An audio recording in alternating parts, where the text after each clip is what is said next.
Welcome to Coruzant Technologies, home of the Digital Executive Podcast. Welcome to the Digital Executive. Today's guest is Dan Prince. Dan Prince is the founder and CEO of illumisoft, a customer service-oriented healthcare innovation company focused toward improving the experience people have as they live through various health-related events.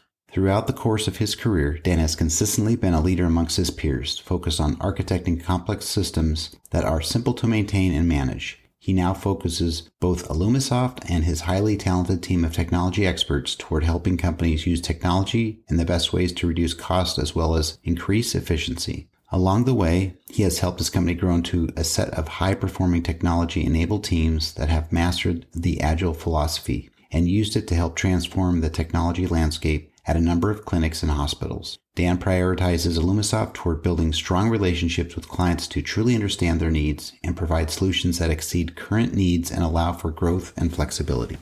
Well, good afternoon, Dan. Welcome to the show. Thank you. Thanks for having me. Absolutely, Dan. This is exciting, and it's not too often. I've traversed the globe, 36 countries now, pushing on 500 podcasts. And it's rare, but I do get some time with some folks in Kansas City, and you're based out of Kansas City. So I appreciate you being my neighbor today. So jumping into these questions, Dan, let's talk about your career a little bit. You've got quite the career in technology as a developer, a serial entrepreneur, and now you're the founder and CEO of illumisoft. Could you share with our audience the secret to your career growth and what inspires you? I don't know if I know the secret to my career growth so much as just continuing to keep trying. I've got 4 sons, and I always want to set a good example for them. As I was raising them, I thought, well, when they're 18, I've done my job. But I realized soon after that you really have to continue throughout your life. And at a young age, I remember seeing my father and my mom and my uncles and my grandparents age and decided, who do I want my kids and my grandkids to see me as when I'm in that position and they're watching me age. So that's just been something that I've kind of made my goal, as when I get old and when I die, I want people to think of me a certain way.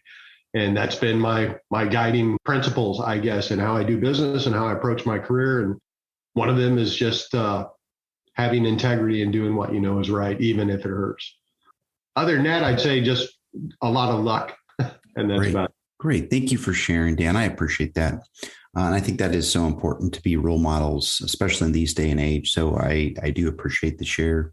And so, Dan, switching gears here, the pandemic is just kind of everywhere, right? So this lockdown, did it contribute or hinder your success? And what are your plans going forward for your business growth?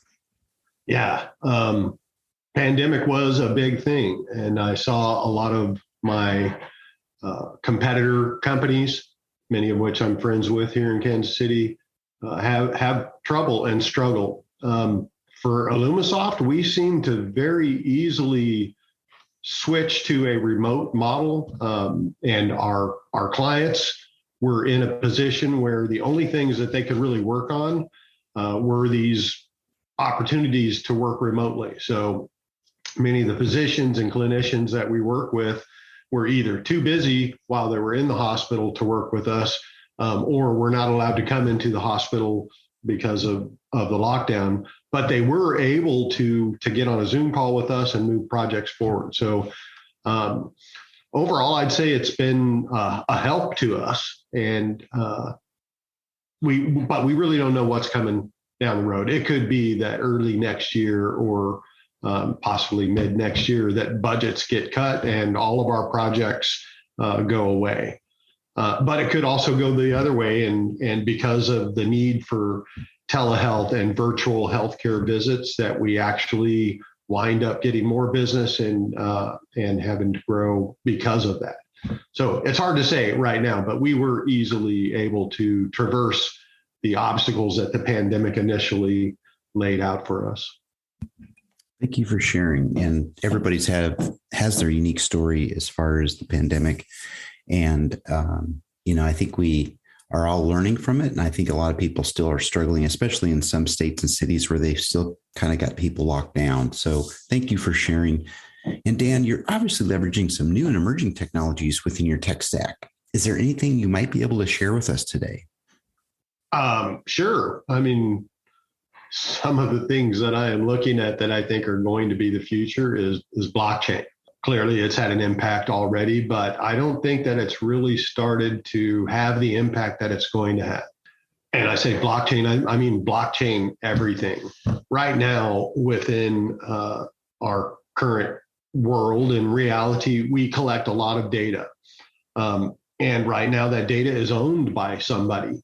And it's unfortunate or it's fortunate. I couldn't really tell you, but that data ownership has offered a lot of large corporations the ability to make billions of dollars by selling that data.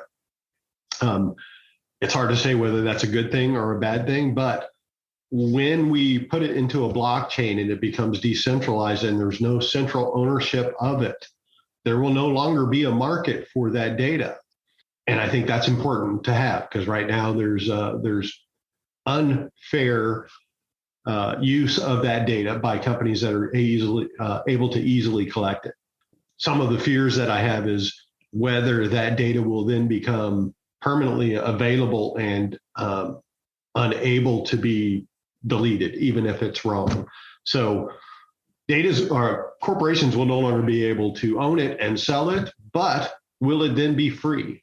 And this is some of the things that I worry about going forward. So I'm keeping my eyes on it, but truly, I think blockchain is something to wrap your head around if you hope to have any kind of future in technology. Absolutely. And Dan, I think blockchain, you're absolutely right. I think it is going to be the future. We're right on the cusp of it just taking off. In fact, our publication here, our digital publication where you'll be featured, we actually are built on blockchain. So I just wanted to kind of share that out there. And we can chat about that sometime again. But switching to the last question here, Dan, can you share something from your career experience that would be helpful for those looking to grow their career in health tech or entrepreneurship? Well, I would say my answer is the same for either of those. If you're trying to build a career in technology at all, whether it's health technology or fintech or whatever it is, I would say aim to be as close to being the entrepreneur as possible.